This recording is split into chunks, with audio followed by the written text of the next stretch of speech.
Menurut gua ini eksperimen yang sangat gila, sumpah. Pada tahun 1983, sebuah tim ilmuwan diketahui melakukan eksperimen kontroversial di sebuah fasilitas yang rahasia dan sangat dirahasiakan. Dari sebuah teori yang mereka kemukakan. Teori tersebut adalah bahwa kita bisa merasakan keberadaan Tuhan apabila kita tidak memiliki akses ke 5 panca indera kita. Mereka percaya bahwa rangsangan yang diterima secara konstan oleh manusia melalui mata, telinga, hidung, lidah, dan juga kulit, bahwa manusia tidak akan bisa merasakan sosok spiritual di atas sana. Dari situlah para ilmuwan mempersiapkan subjek untuk melakukan operasi penghilangan rasa panca indera, juga mematikan fungsi 5 panca indera kepada subjek. Operasi itu dilakukan secara kompleks, di mana fungsi koneksi saraf secara sensorik ke otak akan diputus. Dalam hal ini, subjek masih memiliki fungsi otot dan tenaga yang penuh. Saat operasi sudah selesai, subjek pun sudah tidak bisa melihat, mendengar, mengecap, mencium, juga meraba. Namun subjek masih bisa berbicara karena pita suaranya memang sengaja tidak diputus. Karena sebelum operasi dimulai, para ilmuwan berpesan agar subjek tetap bisa berbicara. Operasi pun selesai. Para ilmuwan pun mulai memantau. Sang subjek pun berteriak dan berbicara sangat keras. Di hari kedua, sang subjek mulai menangis dan merancau. Sang subjek berkata bahwa dia dipanggil dan mendengar suara istrinya yang sudah meninggal. Perlahan, suara sang subjek pun mulai stabil. Terlihat seperti sedang berbicara dengan sosok istrinya yang sudah meninggal.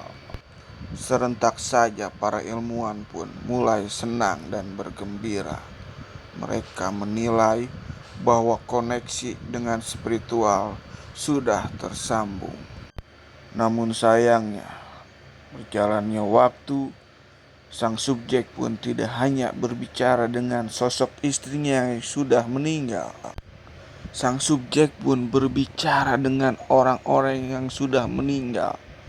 Sang subjek bahkan menyebutkan nama-nama keluarga dari para ilmuwan tersebut yang sudah meninggal.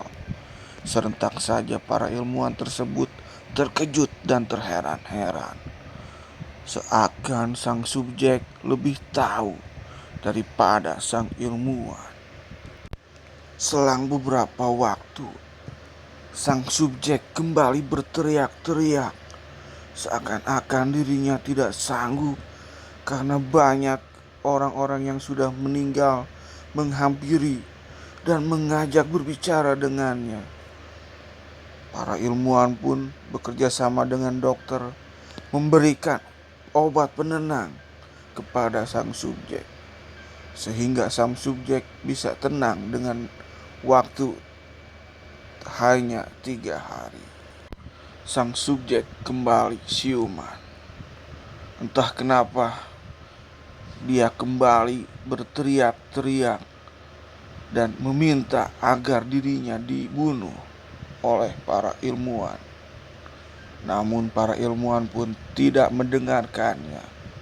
Mereka menjadi lebih yakin bahwa sang subjek sedang langsung berinteraksi dengan sang Tuhan. Semakin hari, semakin sang subjek menunjukkan sifat frustasinya.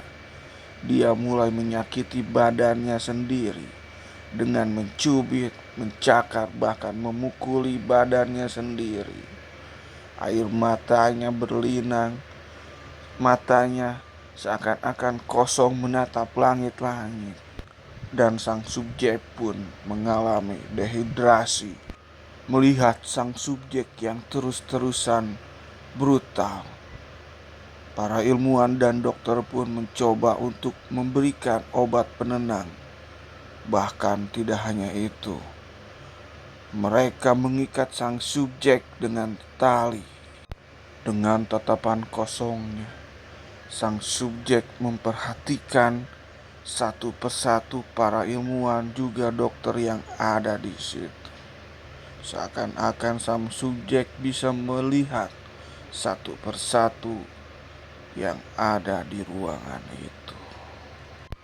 Sesudah memperhatikan satu persatu orang di ruangan tersebut, sang subjek berkata, "Aku sudah bertemu dengan dia." Sang subjek pun meninggal.